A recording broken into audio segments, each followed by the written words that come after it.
Hello everyone, this is a video response to Tobias. Tobias recently did a video on some knife patterns that he thought he should, give a little more love to on his own channel. And he asked those of us with channels to, come up with 3 knife patterns that, we own, we collect, but we really don't give enough love on our channel and haven't shown them. And so I thought I'd start out first with the Electricians knife. One of the reasons is when I first got into collecting here 4 or 5 years ago, this is a pattern that I just went hog wild over. As you can see, I bought quite a few of them. They were readily available in the antique shops and they were pretty inexpensive knives. And I was just fascinated with them, even before I understood what the pattern was and what it was used for and the history. So what I've done here is I've laid out the Electricians knives that I have. And up here in the top row up here, these are all Camillus. And these are all individual brands. And this is a brand that I wasn't able to identify. The tag stamp is too worn on it. But this is one of probably the first or second Electrician's knife that I bought. And as you can see, we got solder in there. I thought that was pretty cool. Somebody really used this knife. So that's an unnamed knife, and it's missing the clevis there too. But anyway, that's probably the first or second one that I bought. So we'll start down here in the bottom left. And this one is made by Utica. And there's their tag stamp there. And all of these are, I guess what you'd say, standard Electrician's knife. You have a main blade, typically a spear point. And this one has a half stop. And then the secondary blade, if you will, is what makes it the Electrician's knife. It's got a screwdriver end in it. And I believe it's not really sharpened, but I think you can use it to scrape wire. I think that maybe that's what that is there, right there, so you can scrape wire. But anyway, the secondary blade, or the screwdriver blade, locks in place so that, as you turn your screw, you don't have to worry about your blade folding back in. So it's a liner lock. And these are basically all the same knife with little different variations. This one here is a Ward's. Haven't found out much information on it yet, but I'm assuming that's a Montgomery Ward's. The old Montgomery Ward's, for those of you that remember that. They were out of Chicago, Illinois. So has some sort of a wood handle to it. Is that pack of wood, I think they call it? So that's got a wooden handle to it, or covers. This one's a little bit more interesting.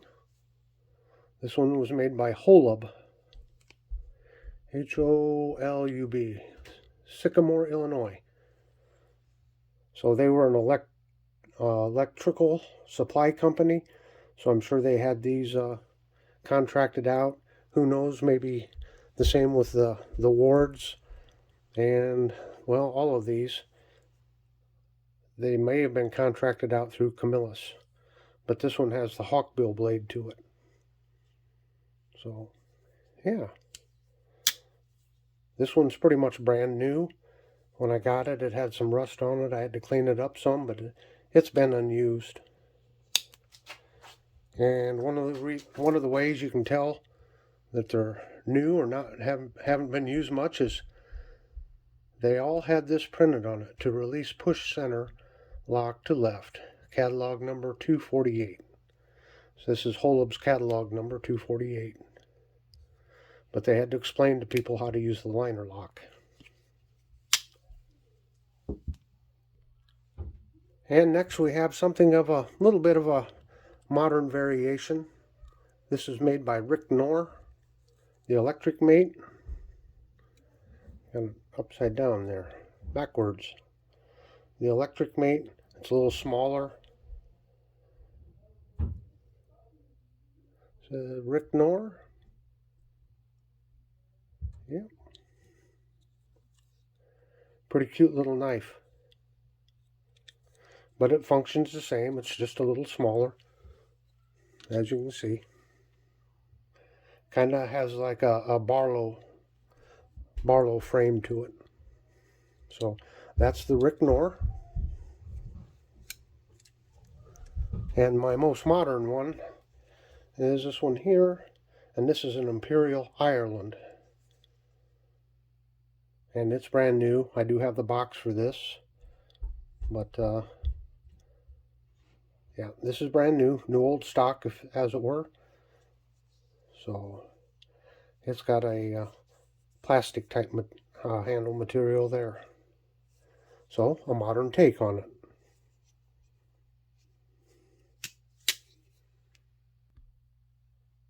So the Electrician's knife was originally designed for the Signal Corps for the U.S. Army, and they designated the knife the TL-29. And these bottom two here are TL-29s. And you can't see it real good, but you can still see it stamped in there. If I get it right ways up here.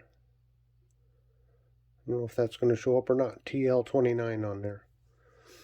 And these were made by Camillus, both of these. And that one shows up just a little better.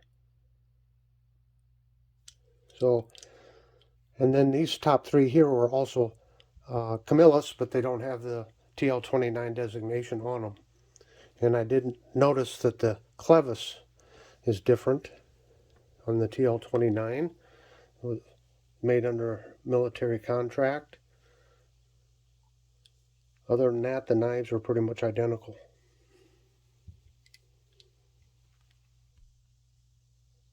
I just wanted to give a little brief overview on these Electricians knives. One of the reasons I haven't gotten them much on the channel yet is I wanted to do more research and to be able to highlight more of the differences. But this is one pattern that definitely you will be seeing on the channel here in the future, as I really want to do a deep dive on these knives. They deserve a lot of respect. It's a well-respected pattern. It's a very sturdy knife, and it really was a work knife. Moving along, we've got the trapper pattern.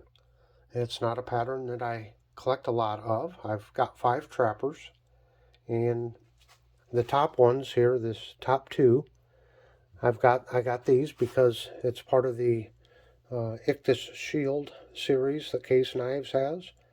Every year they come out with different cover material and different patterns with the Christian fish symbol on it. So that's how I ended up with these 2 trappers here. And then, as everyone knows, I like buck knives, so the bottom 2 here are buck trappers. And the most special one is this one here in the middle. This is a Case trapper, natural smooth bone, and Mrs. Knife Delight's got this for me for Father's Day this year, so this is a special trapper here. Even got my name on it. How great is that?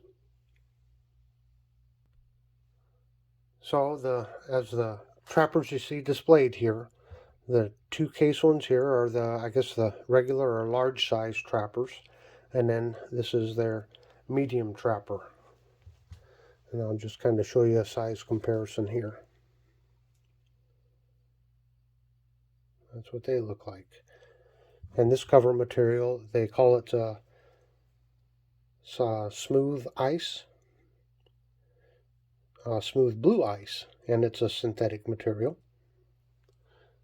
And then we go down here to the buck knives, and this is actually one of the old ones, and it's the slimline trapper, because it's a more thin knife there. And this one's been well used, as you can see. Bought this one used just to have it in the collection. It's model number 311. So there's that one. And lastly, we've got this little buck trapper here. This one's made overseas in China. I don't think Buck has any more made in the USA trappers manufactured. They've all gotten outsourced to China. But a trapper, in general, is a 2-bladed jackknife. Both blades come out the same end, pivot out the same end. And usually, or typically, the Trapper has two different style blades, one being the long clip blade. I've heard it referred to as a California clip or a Persian clip. So, something like that. It's a long sloping clip. And then the second blade is typically a spade blade.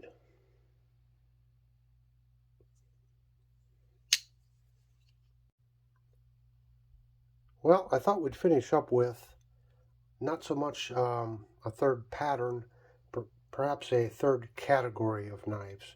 And that's going to be your small fifth pocket knives or your small gentleman's knives.